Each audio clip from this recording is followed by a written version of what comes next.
Welcome to the Bookish Ballerina Podcast, where we talk about ballet, stories, art, science, economics, music, and everything in between. I'm your host, Eleanor Stewart, and I am a rather bookish ballerina. My guest today is Bianca Carnovale, the Ballet Busker. We talk about her unique path to becoming a professional ballet dancer and all she has experienced traveling and learning about busking. I hope you enjoy. Hello and welcome to the Bookish Ballerina Podcast. Hello, thank you. Awesome. Okay, so what is your training background and how did that lead to everything you're doing now? Oh, that's a load of questions. That's full. Like, where's my training background? Well, I started ballet when I was 7, and so I wanted to be a princess, and that was my reason for wanting to do ballet. And I started in New South Wales, Australia. Is where I started on the Central Coast, just at my local dance school. And then at 14 years old, I auditioned for a full-time dance school in Newcastle, Australia. It's about 2 hours away from home-ish, just under. And I was there for about 3 years, just under 3 years. Bless you. Oh, jeez. I was there for about 3 years, and then I went to New York actually because I sent out an audition video and I got into a ballet academy in New York called Ballet Academy East. That was a wonderful dance school. So I moved there when I was 17 and was there for 2 years, studying classical, but also balancing technique, which was really cool. I really enjoyed learning about that. And then COVID hit, and then I came back to Australia. And then from there, I actually kind of took my training into my own hands. I did try to do as much as I can, online, just with video classes and things like that. And, when the world was kind of open, when there wasn't lockdowns and things like that, I would try my best to go to physical classes and in studios and things like that. But more often than not, it was just in the park or in my apartment kind of thing. Yeah. So that's as far as training, that's how it goes. Yeah. Did you want to know the story of how I got into busking? Absolutely. And then also, what it was like to move to the United States at 17. All of that. Yes. Yeah, what was it like to move to New York at 17? Oh, honestly, I wasn't too scared, to be honest with you. I was just lonely for a little bit because I moved there without all my friends and family. So, that was probably what was the most difficult. But, I was there for ballet, and so I was doing my best, training, working hard, looking after myself the best that I could, as a 17-year-old on my own. But I'd actually started living out of home 5 days a week at my full-time dance school in Newcastle, Australia. So I did have a little bit of experience from that to about 15. So it wasn't too much of a shock in that sense. But I just did get back. And so for about the first 6 months of being in New York, it was a little bit sad, just a little bit. But then I made lots of friends, and New York became my favorite place in the world. And now I absolutely love New York. And the training is amazing. The energy in New York is insane. You're just there, and because everyone else is working so hard, you want to work so hard. And so every day you just feel so inspired. And so I really do think New York is quite a magical place, especially for an artist and if you're passionate about something and you're there for a reason. I love it. Awesome. Okay. And then how did you get into the busking side of things? And then also, for those who don't know that term, what is busking? Busking is street performing. You probably noticed performers on the street before. So busking is just anyone who does that. And it's a wide range of different things. You'll get people juggling and people doing clown acts and things like that. Or you'll get your musicians, doing the guitar and the singing and the violin. You get all sorts of street performers. But yeah, busking is pretty much just referring to a street performer. And how did I get into it? How did I become the ballet busker? Well, I mentioned from from my training. So what happened was, I came back from New York and then I was just trying to do classes wherever I could. I ended up moving to Melbourne. So I was in Melbourne, Australia, which is in Victoria. And I was there just, doing my best to keep up my training, but I really missed performing. And so I was getting quite disheartened. And so I asked my mom, I was like, Mom, I really miss performing. Like, can you help? Like, what do I do? And she told me, she was like, well, what if you just go and perform on the street? Mm-hmm. I was like, Mom, that's crazy. I'm not going to do that. But I did it anyway. So I choreographed all of this piece that was specifically designed for the street so that I wouldn't slip or fall or get injured or anything. And then when the lockdown ended in Melbourne, I went out and I started busking. I did not expect that just over 2 years later, I would still be busking. I didn't think. I thought it was just going to be a little thing, just in the meantime while waiting for the world to open, while waiting for auditions to come, just busk for a bit. But then I fell in love with it, and so here I am, still doing it, just because it's so different. That's so cool. So how do you find places to busk and set all of that up? How do I find places to busk? Well, in Melbourne has a busking culture. So there's a culture of buskers there. And so there's specific spots that they usually go in. Of course, when I first started in Melbourne, there weren't any buskers there. So I kind of had to figure it out for myself a little bit because I couldn't learn from the other buskers. But now, whenever I travel somewhere, there's always buskers in an area. You look out for the buskers. You can ask them questions, or even what you can do is you check the rules of the area. I know in Australia and a lot of places you need permits, but in other places of the world, you don't have to worry about that sometimes. So you check the rules, and then if there's no rules that say you can't busk somewhere and then you think it looks like a good location, then you just busk there. So that's usually how I go. And sometimes if you don't know the rules, you just busk until someone tells you can't. Okay. I've done that in quite a few spots. But for me, what I'm looking for with a good busking spot is enough space, not just for me to be able to dance, but enough space for me to be able to have a crowd around me, to pull in the crowd and make sure they're not blocking off any pathways. So that's what I need for a busking spot. Oh, and it has to be the right. I can't busk on grass. I've tried a few times. It doesn't work. So it can't be, the ground can't be too uneven. Yes. Yeah. Okay. Very cool. And then is this your employment? So that's very interesting because what you're doing is very unique in the ballet world. So how did you grow it to make it financially stable? Well, when I first started, it was not, because I didn't know what I was doing. And then actually, I didn't actually be able to start making it financially stable until I picked up some tips from other buskers. So I was just busking because I loved it. I was working 2 jobs at the same time. So I was working a hospitality job making burgers, and then I was also a waitress, and then I was trying to do ballet classes and busk at the same time. It was a very intense time. Yeah. I remember all of the buskers started coming back out, and I started noticing the other buskers, and there was a few that I watched and I picked up things from them. The things that I picked up first was the break dancers. So there are break dancers that come out and they do all the flips and the tricks and stuff. And I noticed that they would do this thing where they would stand still with dramatic music on, with a rope out, and they would just stand there. That's it, just with music on. And that stillness of them not doing anything and the anticipation of the fact that they're going to do something, people would stop. And I went, oh my gosh. So I don't have to just dance over and over and over again to get people to watch me.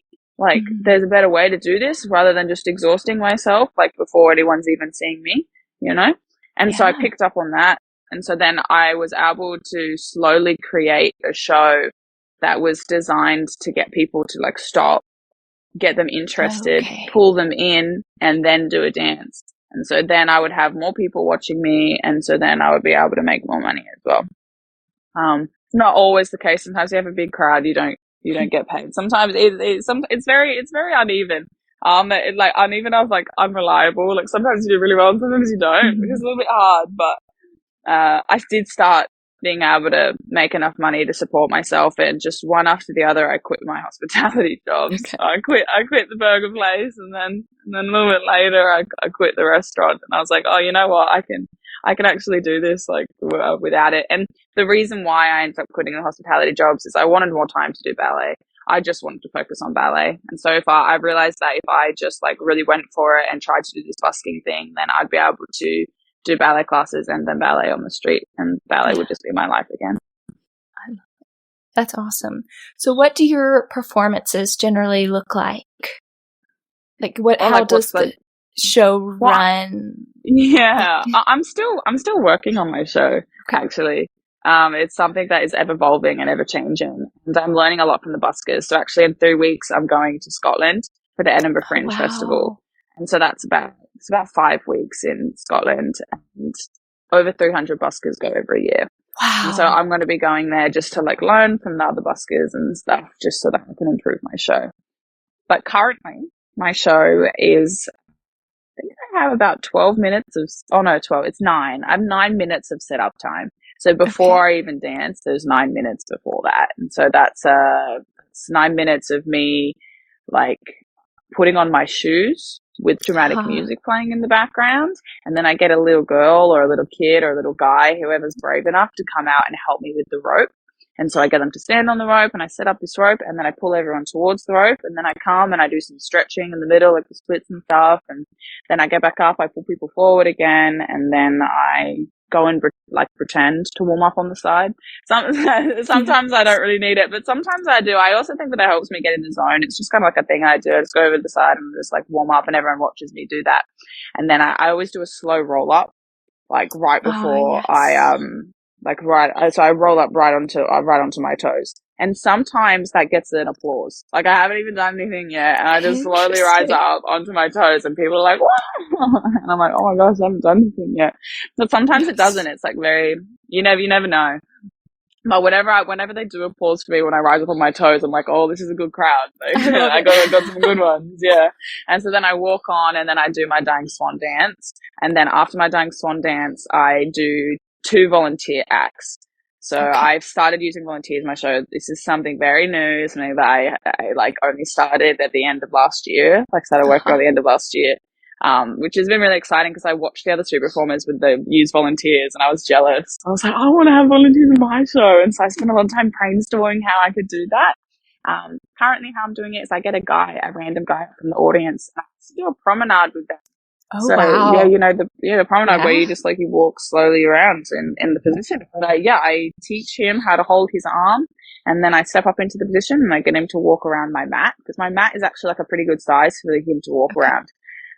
So yeah, and that's really fun. And like I realized that I was mostly strong enough to be able to do that like with a guy, even if he's not very reliable. And so that's why I ended up doing I call it the ballerina in a music box in my show, because the majority of the audience has no idea what a promenade is. So I don't even use the word promenade. And then my other little act that I do is I get a little girl up and I get her to do like a little bit of ballet, and then I get her to help me with the music. She runs away and so that is my show, because I do a final dance at the end. So that's my whole show so far, but I'm working on it because I do want to keep improving it. So that's so cool. So how did you set up the thing in Scotland? And you said, I guess, 3 weeks? Oh yeah, the Edinburgh, Scotland. So it's just last year in February, I still didn't really understand that there was actually a whole community of buskers. I didn't know it was a community. I just thought that there were just random buskers everywhere just doing their thing. Like, I didn't know there was a community.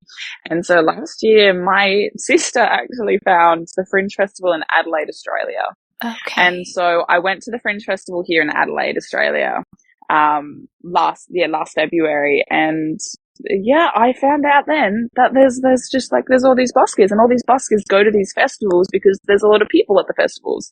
And especially the Fringe Festival is one that a lot of people go to. There's lots of festivals all around the world that buskers go to. And some festivals, buskers actually get paid.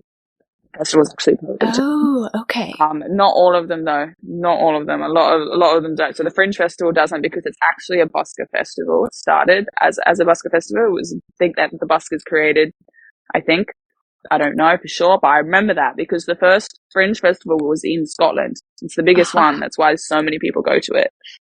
And so what happened is I did it last February, and I met all of these buskers, became friends with all these buskers, and they're all telling me, come to Scotland, come on, come to Scotland. And I'm like, what? Do you want me to go all the way to Scotland? You guys are crazy. They were like, yeah, why not? I was like, okay, yeah, sure, why not? And so I was actually going to New York that year. And so I was like, well, I'm going to be in New York. Like, what if I just flew from New York to Edinburgh? And so I did. After my New York trip, I went to Edinburgh and I did the Fringe Festival. I just did 2 weeks last year just to test it out, because there's a lot of cobblestone, which I can't dance on in Edinburgh. And so I wasn't sure if there'd be many places for me to busk. And it also rains a lot. So, I was lucky enough that the 2 weeks I was there last year didn't rain a lot, but this year I've had to come up with a plan for if it rains. Yes. What is your plan? What is my plan? So my plan, which isn't tested, so it might not work, is that you get a lot of coins you can get like coins in Scotland, and they actually be worth a lot. Like in Australia, if you get a coin, the Australian dollar is pretty low, and so $1 Australian coin isn't actually going to get you very far, unfortunately. Of course, like, you always appreciate when someone gives you something, but like it is also like about like I need to like support myself. But the thing is, in Scotland, is that the coins are worth a lot because the pound is like double the Australian dollar. So a dollar coin over there is going to be $2, and so forth. $2 is $4. So collecting coins is actually quite handy. So plan is, I'm going to put a bucket out the front when it's raining, and so even if the bucket fills up with water, if people put coins in it, it'll sink to the bottom. So I can still like have a little bucket out the front. And then I was thinking I wouldn't wear point shoes because my point shoes will get destroyed. I was thinking I would do ballet flats. I'd put like an umbrella or a bag over the top of my speaker, play music, and then instead of wearing a tutu, because I also can't wear a tutu because that will get destroyed, I have this like little sparkly, like flowy dress thing. So I figure I wear a sparkly, flowy, like dress thing, and my ballet flats, and then I just dance around in the rain, absolutely drenched. I think it'll be great. It'll probably be fun if it happens. It'll be a different experience. Well, because the cool thing about the Edinburgh Fringe Festival is that it rains so much in Edinburgh that like people like will walk around anyway. So I'll still get people watching my show even though it's raining. They'll just have umbrellas and I won't. I could do an umbrella dance. That's also an idea. That is very cool. Yeah. Very cool. Awesome. Okay, so why is sharing ballet important to you? Wow. I guess there's a few reasons. I suppose one of the reasons is that I know that it's helped me a lot in my life. Like I can't even imagine my life without ballet, and so of course I want to be able to share that with other people. I was actually thinking about it just the other day because it's something I think about a lot because it's like what I'm doing this, like why I'm doing this, like what I'm doing, what I'm doing for, like all of those kind of things. Like I'm often thinking about it just because busking isn't always easy. And so you need to have a why. And so whenever something is hard and you have a purpose to something, you need to remember your why. And so I'm often reminding myself and thinking of this or thinking of new things. One of the things I was actually just thinking about the other day was like, why do I go to the theatre? Why do I go to the ballet? And what are the feelings that I get there and how does that help me in my life? I was thinking about how many times I've gone to the theatre and I felt so inspired. And I felt like so like ready to work hard the next day or keep moving forward. And then I thought about the fact like I don't know how it feels to watch my show. So I've never watched it. I do my show. And so I can only assume from the reactions of my craft and from what people tell me that I can have like a similar effect. It's not going to be like going to the theatre, but not everyone can afford to go to the theatre. Right. And so that's why I like decided I'm going to go out and I'm going to like share this moment with people. The thing I love most about busking is that it's so many people that see my show like pretty much actually all of the people that see my show weren't expecting to be entertained that day. They weren't expecting to stumble upon a show. And so, you know, they're just going about their day, and then they see a ballerina in the street, you know, and they stop, and I do a piece like Dying Swan or something very emotional, and I think it moves people, and I hope that it inspires people the same way that I was always inspired in the theatre.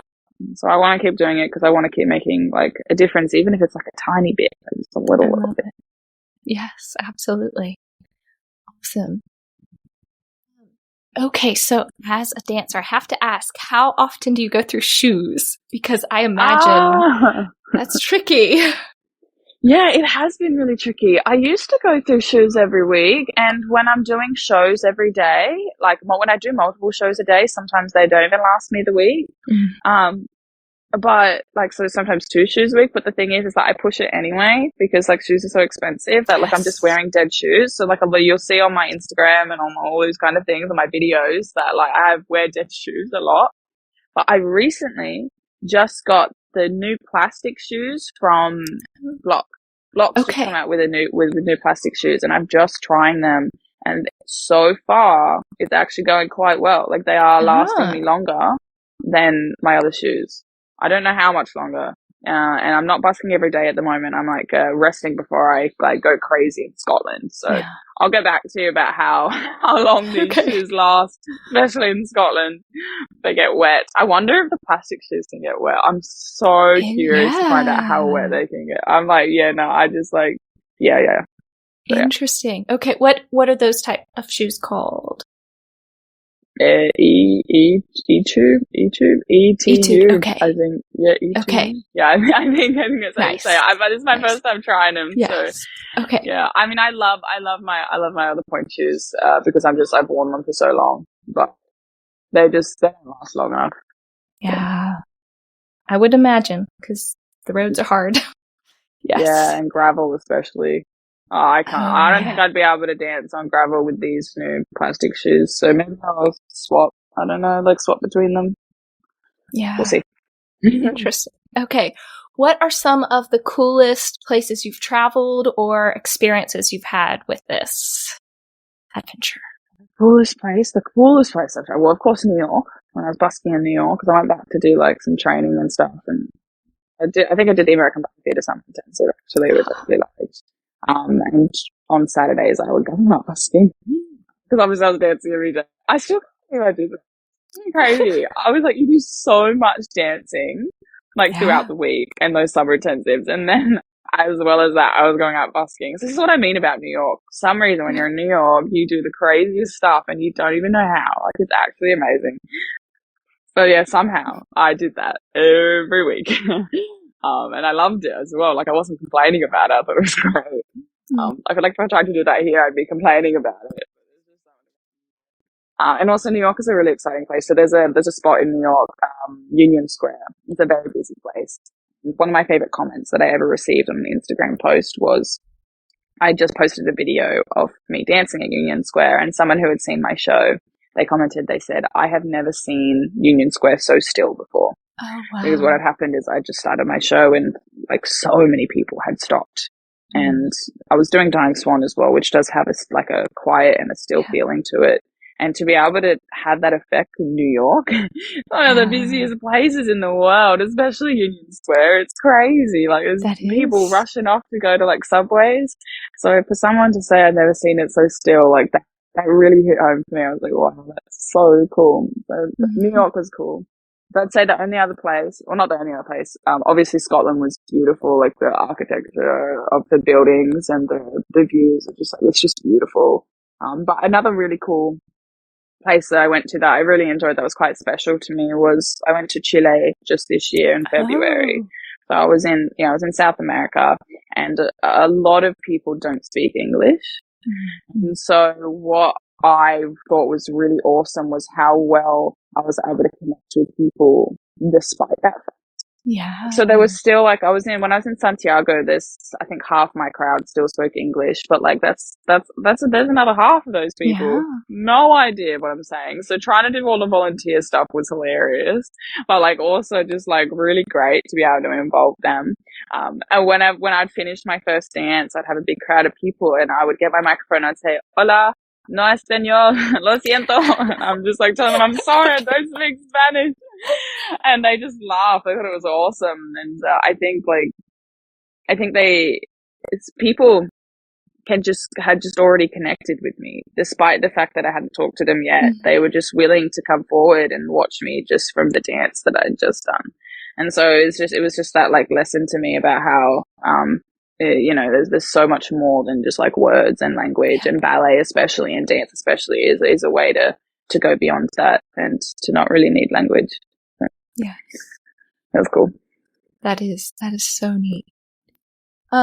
Have you had any collaborations with other buskers or other artists that have been especially memorable?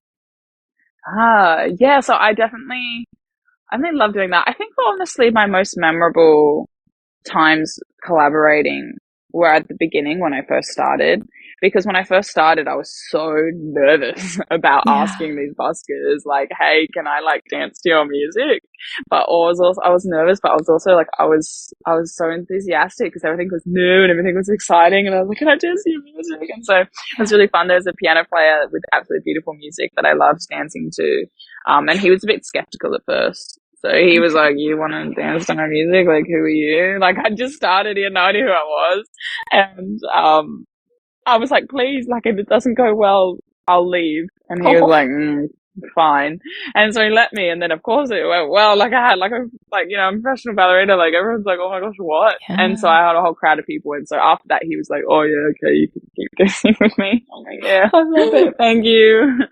And there was this one busker that just wouldn't let me dance to his music, which is so unfortunate because he's a beautiful violin player, like absolutely beautiful, and I wanted to dance his music, but I asked like twice and I got a no both times, so I just left it. He can do his thing. Yeah.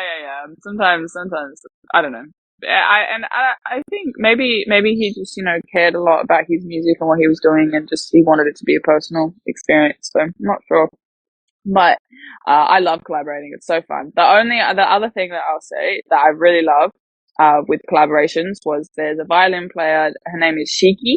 She's from Japan, and I met her at the Adelaide Fringe last year, and then also again in Edinburgh at the Fringe. And I love doing shows with her. Absolutely love doing shows with her. She plays absolutely wonderfully, and you can hear how kind she is when she plays her music. And so as a person dancing to that and connecting with it, it's such a joy. But also just working with her in between like dances and things like that is also just such a joy, because she's got the most beautiful smile. She's such a happy person. So I absolutely love busking with her, and I've busked with her probably more than any other musician because of that. That's so cool. Are those collaborations usually planned, or are they more improv? Both. Okay. So now with Shiki, because we've done it so many times, we often just plan it. She'll often message me, or in the morning at the draw, because at the festivals, like they have a draw in the morning to the buskers to see like who gets what spot and what slot. And so often at the draw, we'll be like, "Oh, do you want to like join me on this time slot?" kind of thing. But mostly it's spontaneous. Mostly I'll go up to them and be like, "Hey, like, can I get some?" Cool. Oh, yeah, because there was this one time when I was in Rundle Mall, there was a whole jazz band. And I was like, "You know what? Let's go." And so I love the whole jazz band. And I was like, "Hey, can I dance your music?" I did one dance and it was so fun. That was really fun to improv too. Like a whole jazz band. Yes. That was a good day. I was with my grandpa and I was like, "Grandpa, can you video this?" I love it. It was cute. Yeah. I bet that was very interesting, because that doesn't always have a super steady tempo for jazz music. One of my favorite things about improv, because like you can improv without music, which I was doing just the other day. And someone actually asked me like, "How are you doing this without music?" And I'm like, you just follow how you feel. But I love improvising with music because you let the music inspire you. Mm-hmm. And so that's actually why the jazz music was some of my favorite. It's like, if you are anticipating what's coming next, then it's like you're thinking too much sometimes, or sometimes like, you just start doing like the same moves over and over again. Like the jazz music is so different and so unique, and you're not sure what's going to come out. And it's even more magical. Sometimes you just get so into it that even though like you don't know what piece they're playing, you'll do a step that's just perfectly like that matches the music just perfectly. Cool. And it's so satisfying to just have this moment where you do something so well with the music and you didn't even know that was going to come. Like, it's so cool. I actually really love it. Yeah, I bet that's kind of a magical feeling. Yeah. It is. Yeah, that's very cool. That's very cool. So do you think there's a reason why ballet busking is not very much of a popular thing among ballet artists? And would you like to see more ballet buskers? I have a playlist on my YouTube that is videos that I found of other people like doing like one-off performances and stuff. But it's very hard to find. There's not a lot of them. And some of them as well were very staged. Like, you know, people obviously brought out flooring for them and set up like a thing for them, which I think is still cool. Like, I like that kind of thing because, you know, you're still bringing like art to like people who wouldn't necessarily get to see it. So I really do like it when it's a bit more staged. And then other than that, like some people have like, just like I said, done like one-off performances and stuff, which is cool. But the reason why they do one-off performances is because, it is like, unless you know busking culture, it is hard to actually make money out of it. So doing it like as a full-time job is quite difficult and it's stressful. And so there's I just feel like there's a lot of things about busking that make it quite like difficult. Rewarding but also difficult. And I feel like then as a ballet dancer on the street, there's even more things that make it difficult, like the shoes thing, for example, and how uneven the ground is uneven, and also just like walking around in a tutu, people stare at you, you know, before you've even started, and so you have to be quite like brave before you even start. And I've gotten used to it, but like there's still days even where I'm like, I have to put on a tutu and everyone's going to stare at me, you know. So there's a level of fear with that. And definitely the shoes thing. The ground is an issue because it's like I can't actually do a lot of proper ballet. Like I have to do very basic ballet, and so it's you're also kind of missing out on dancing properly sometimes as well. So I think that's all the reason. Ballet wasn't designed to be done on the street, and so that's true. You have to be quite innovative, and you have to like work around a lot of things. So I think that's why no one's really tried it before, because it's too difficult. But like I feel like I'm figuring it out though. You just got to figure it out. That's what it is. Okay. And I am figuring it out. And I'm sure like there'll be people who like will eventually like try and do like similar things.